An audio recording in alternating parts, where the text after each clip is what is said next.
What's going on, Salt Strong Nation? There's not a whole lot that beats the simplicity of wade fishing, especially when you're targeting some really big redfish in shallow water. And today I want to share some awesome tips for you guys that I was able to pick up while going out with our own wader Dave, who's one of our awesome coaches down in Florida. Took a trip up here to Corpus Christi to fish with me, and we were able to get some really great footage and record some awesome tips for wading for redfish. And what I want to share with you guys is just some simple ways to find redfish when you're wading, what lures you need to be using, and some kind of pro tips that are going to help you get on more fish in less time. So let's go ahead and dive right in. So I want to first talk about wade fishing spot selection when you're looking for redfish. Look for those sandy pothole areas, those camo bottoms that are connected to channels. Again, firmer areas are going to be safer to wade in. You're not going to be sinking down. And if they are closely connected to those marshes, you are going to have some really good outflow of bait, which is really what we're going to look for with redfish. Anytime you've got some bait that is dumping out of a marsh or is getting pushed out with wind, those redfish are typically going to position themselves on the outside of that marsh because they don't have to get up in there and actually fight to find fish or find small shrimp.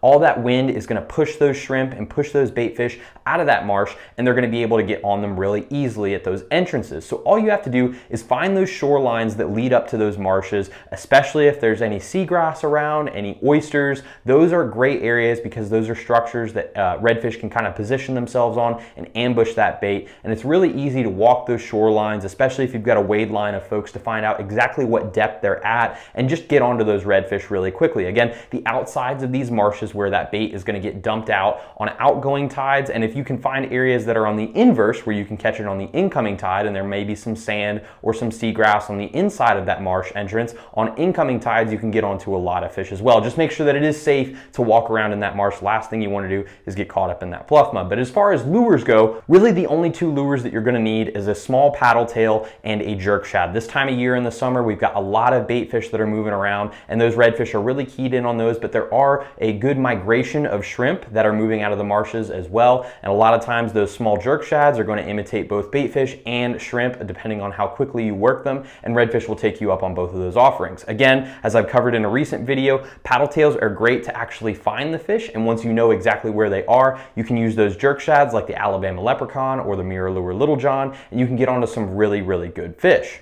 My favorite retrieve to use with the paddle tails for the redfish is just going to go ahead and be a constant retrieve, and I'll probably mix in 2 to 3 pauses throughout the retrieve. Most times I'll find redfish hitting on the drop as that lure is coming down. It's going to ride right down in front of their face if they were following it, or if they're kind of close by, they'll see that drop and it just triggers that genetic reaction strike for those fish to go over and hit it. And it really doesn't matter what paddle tail that you use, as long as it's, again, that small bait fish imitation in that 3 to 4 inch range. But I do like white paddle tails, especially the Slam Shady color, because it's going to work in a wide variety of scenarios. That white just reflects light really well in both clear water and dirty water, and just gives a really nice natural profile. As far as jerk shads go, again, I've used the mirror lure little john, the Alabama leprechaun, and I just like a nice little twitch pause, a little over to the side, allow 2 to 3 seconds for that lure to drop. A lot of times, again, I will get that hit on the drop. I'm able to hook up with those fish, and the colors that I really like are some of these darker colors that represent both a small bait fish and a shrimp. I do like a little bit of flash to them. The Alabama leprechaun is great. This is the golden brim color in the mirror lure little john.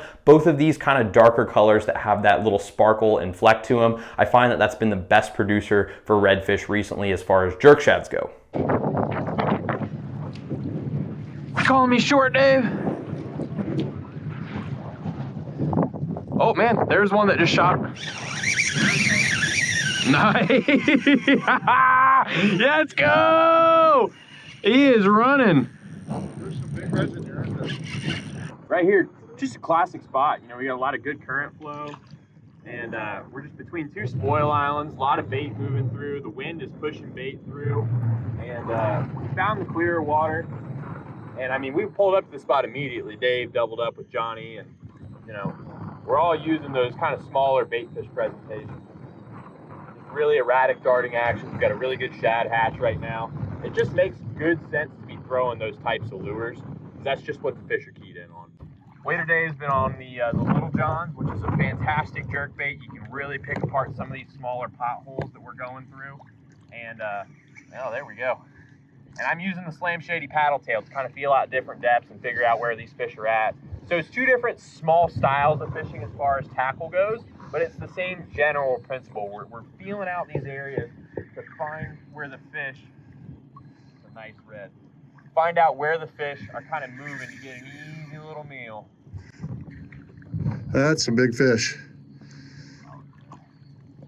My arm's getting sore, man.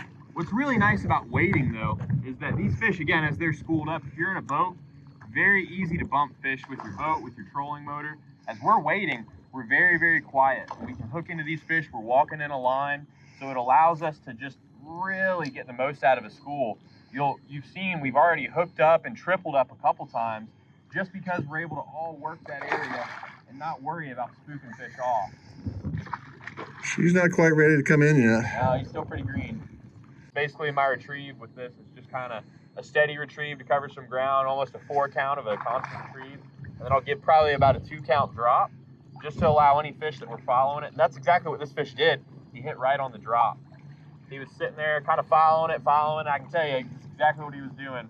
He was following it, and as soon as that bait kind of paused and dropped, he just absolutely snatched it up. All right, I think he's ready to come in. Okay. Oh, I don't even have the slam shady on there anymore. He smacked it right. Oh, no, it's still on there. It's a slam shady, sure. Oh, boy. Nice. Barely fits in the net. Nice. Wow. That's a beauty. Let's see that thing. That's what I love about this net. It floats. Oh, that is a big girl.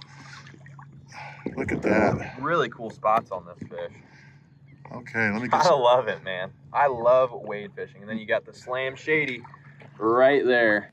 So while that covers about everything you need to know, I didn't want to give too much away as we do have a full wade fishing mastery course with Wader Dave and the spots mastery course that we offer to all Salt Strong insiders that teaches you how to scout for redfish, speckled trout, flounder, and snook using satellite imagery. Just by analyzing current trends and knowing what to look for on satellite maps, you can get onto fish in areas that you've never been to before, and it's really going to help you get onto more fish in those areas that you already are targeting. So I highly recommend you join us in the Salt Strong Insider Club and get access to that spots mastery course. And if you'd like to check out Wader Dave's mastery course as well, highly recommend you guys do that. There's some fantastic information in there. But guys, thank you so much again for tuning in, and I'm looking forward to seeing you in the Salt Strong Insider Club.